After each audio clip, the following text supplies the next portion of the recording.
నాకు ఇవన్నీ కొని మీ దగ్గరికి పంపించడానికి ఆల్మోస్ట్ ఒక 20,000 to 25,000 వరకు అవుతది ఖర్చు. ఓకే, పర్లేదు. 2-3 నెలలు ఇంట్లో కొంచెం ఖర్చు తగ్గించుకుంటే సరిపోతది గదా! ఇప్పుడు 3 lakhs అయింది కాబట్టి ఇస్తున్నాను. రోజు ఇవ్వాలంటే ఇవ్వను గదా! మళ్ళీ 4 lakhs 5 lakhs అయినప్పుడు ఇస్తాను. నాకు తెలిసి 5 lakhs అయినాక ఇస్తానులేండి. ఎందుకంటే కొంచెం బడ్జెట్ ఎక్కువైపోయింది గదా! నాకు తెలిసి 5 lakhs అయిన తర్వాత ఇస్తానేమో. అప్పుడు ఇంకో 5 మెంబర్స్‌కో 10 మెంబర్స్‌కో పెంచి ఇంకొంచెం మంచి వస్తువులు ఏమన్నా ఇవ్వడానికి ట్రై చేస్తాను. అండ్ నన్ను ఇంతలా సపోర్ట్ చేసి నన్ను ఇక్కడి వరకు తీసుకొచ్చి నాకు ఇంత మంచి కామెంట్స్ తో ఎంత మంచిగా కామెంట్ చేస్తారో. మన ఛానల్ కి మాక్సిమం పాజిటివ్ కామెంట్సే ఉంటాయి. నేను కూడా మీరు నా మీద చూపించే ప్రేమని దృష్టిలో పెట్టుకొని కొంచెం అంటే ప్రమోషన్లు అవి కూడా ఎక్కువగా నేను పోనన్నమాట. ఎక్కువ ఏం చేసేయను. లైక్ జ్యోతిష్యము, betting, friends app, work from home ఇలాంటి వాటి జోలికి వెళ్లకుండా ఏవో చిన్న ప్రమోషన్లు చేస్తుంటాను. లిటరల్లీ జ్యోతిష్యం కి సంబంధించి అయితే నాకు ఎంత లేదన్నా వీక్ కి ఒక్కరైనా కూడా నన్ను కాంటాక్ట్ అవుతుంటారు.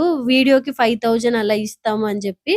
అంటే మంత్లీ మనం ఒక 15 వీడియోలు చేసుకున్నామంటే 15/5 75,000 అక్కడే వస్తాయి అన్నమాట. నేను మీకు ఇట్లాంటి గివ్ అవేలు ఏమి నెల ఇవ్వచ్చు. ఇలాంటి గివ్ అవే ఒకటి. కాకపోతే అలా వద్దు, దాని వల్ల మీరు సఫర్ అవుతారని చెప్పి నేను అలాంటివి చెయ్యను. మీకు తెలుసు నేను ఎక్కువ పోస్ట్ చేసేది షార్ట్లే కాబట్టి మనకి మీడియం గా వస్తుంది రెవెన్యూ కూడా. సో మీరు నాకెంత విలువిస్తున్నారో నేను కూడా అన్ని విధాలుగా ఆలోచిస్తాను. మీకు ఒక వీడియో పోస్ట్ చేయాలన్నా, ఒక మాట చెప్పాలన్నా, ఒక మాట మాట్లాడాలన్నా మాక్సిమం మీకు ఇబ్బంది కలగకూడదనే చూసుకుంటాను నేను కూడా. కానీ కొన్ని సార్లు ఏంటంటే కొంతమంది తెలిసి తెలియకుండా వాగుతుంటారు కదా, వాళ్ళకి రిప్లై ఇవ్వడానికి కొంచెం గట్టిగా చెప్తుంటాను అంతే. నేనే గివ్ అవేలు ఇస్తున్నాను, నేనే గొప్ప అని నేను చెప్పట్లేదండి. 100కి 100% నా స్వార్థం ఉంది ఇందులో. నేనే కదా రూల్స్ పెట్టాను, నా ఛానల్ ని సబ్స్క్రైబ్ చేసుకోవాలి, వీడియోస్ కి కమెంట్ చేయాలి. దాని వల్ల ఏంటంటే నా ఛానల్ కి రీచ్ ఉంటది, రెవెన్యూ పెరుగుతది. ఇలా ఆలోచించాను కాబట్టి ఖచ్చితంగా నా స్వార్థమే ఇది. నా స్వార్థం కోసమే చేస్తున్నాను, నేను ఎవరి కోసం చెయ్యట్లేదు. బట్ ఇందులో ఏంటంటే